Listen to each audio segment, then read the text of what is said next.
you're watching TV and there's like something white on the TV screen. And this is assuming it's a CRT, a cathode ray tube.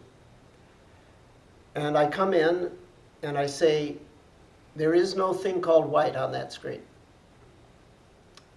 And you say, are you crazy? Just look, it's white. And I say, are you sure? Here is a magnifying glass.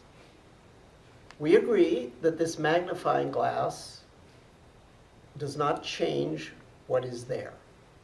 It does, however, increase resolution. Resolution is the ability to separate things that ordinarily fall together in perception. That's all that resolution means. You all know the difference between a high resolution screen and a low resolution screen. The large amounts of data coming through allow for separation of points that truly are separated, but they would tend to fall together. So we go up and we look at the white, and lo and behold, as we get closer, the perception white goes away and the perception red, green, blue arises. The Buddha said, if you look very carefully, the perception I am goes away and the perception 5 aggregates of identification arises. Or in another formulation, the perception body goes away and the perception 4 elements, earth, water, air, fire, arises. Another metaphor, chop up a cow. If you can believe this, it's in the Buddhist scriptures. It's like, you can't believe this is there, but chop up a cow. Can you imagine chopping up a cow in public in modern India? Well, apparently in the Buddha's day it was done. It'd get you in a bit of trouble. He said, suppose a butcher went to a public square and took a cow and began to chop up the cow. Okay? At some point, the perception cow would disappear and the perception meat would arise. That's actually in the Buddhist scriptures. And what he says is, it's even more interesting. He doesn't say just any butcher. He says, suppose a very skillful butcher, who really knew what they were doing, were to very skillfully chop up this cow. Then, I guess, if you don't know what you're doing, the perception meat won't arise. The perception of, oh my God!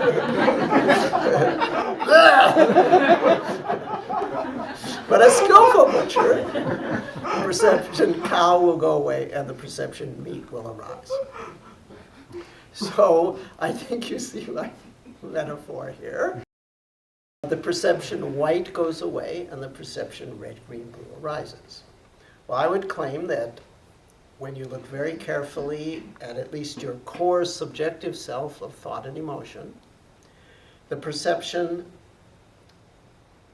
that that is a thing and I am it will go away, and the perception, feel, image, talk that aren't me will arise.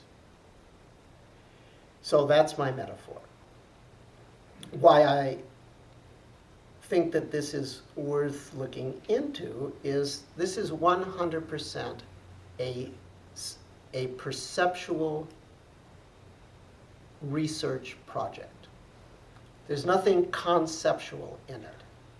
It's not like you have to conceive of the 5 aggregates, like, oh yeah, there must be habit forces within me, and yeah, there must be a thing called consciousness, and yes, there's the physical body, et cetera, et cetera. This is a phenomenon of perceptual psychology, and therefore is amenable to the research methods that we would use for any other sensory perception.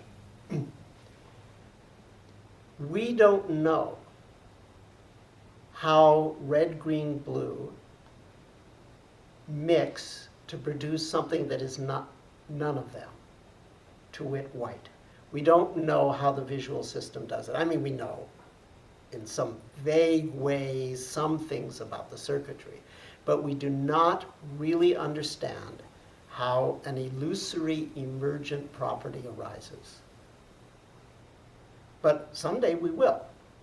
It is possible, I am choosing my words extremely carefully, it is possible that when a person resolves I amness into feel, image, talk, something like the resolving of white into red, green, blue takes place. Notice I said something like. I don't know, because we don't know about the red, green, blue thing. Is white there or not? What do you say about something that disappears as soon as you look closely and reappears as soon as you're not paying close attention? What's the existential status of that white? Does it exist? Well, if you don't look carefully, it does. But then if you look carefully, it doesn't, so it sort of exists but doesn't exist. Something like that may be going on when people that have used my methods get a sense of freedom from their limited identity. The perception, I am a thing, goes away, and the perception, feel, image, talk, are arises. If indeed these are analogous, then it is now possible to turn the lens of science on that perceptual shift. Well, it's not now possible, but it will be possible in the next 50 years, 100 years, 200 years. And maybe we can come up with a very convincing argument that yes, indeed, the Buddha was right and Nagasena was right. If we were to take this metaphor further, if we were to go beyond the perception red, green, blue and deeply penetrate what is red, green, and blue light, well, it's light coming out, right? There's three different flavors, or colors, we call it. If you ask what do they all have in common, at a deep level, what's red, green, and blue light? What's light? What's colored light? Wave? These are waves of radiant electromagnetic energy. And from the point of view that they are radiant electromagnetic energy, they're just different frequencies of the same phenomena. The word vipassana means vipassana. It means to see separately in the sense of separating out strands. But V, in addition to apart, vipassana means to see apart. But V has another force as a prefix. It means through or into. So first you vipassana in the sense of separate the strands, but then your awareness soaks into those strands and you start to experience feel, image, talk as vibrating space, which is sort of interesting because radiant electromagnetic energy, if you ask a physicist, they'll say, well, it's sort of vibrating space. Now, I don't know how far we can take this metaphor. I'm not so naive as to suggest that, it's anything more than an interesting parallel, but it is an interesting parallel. So after you've teased out the strands, the concentration, clarity, and equanimity go into the strands, and the strands start to present themselves as vibrating void. And then there's no distinction between feel, image, talk, because they're just vibrating void. The focus in technique harkens back to the early Buddhist notion of separate the strands and then penetrate the strands and see their empty, impermanent nature.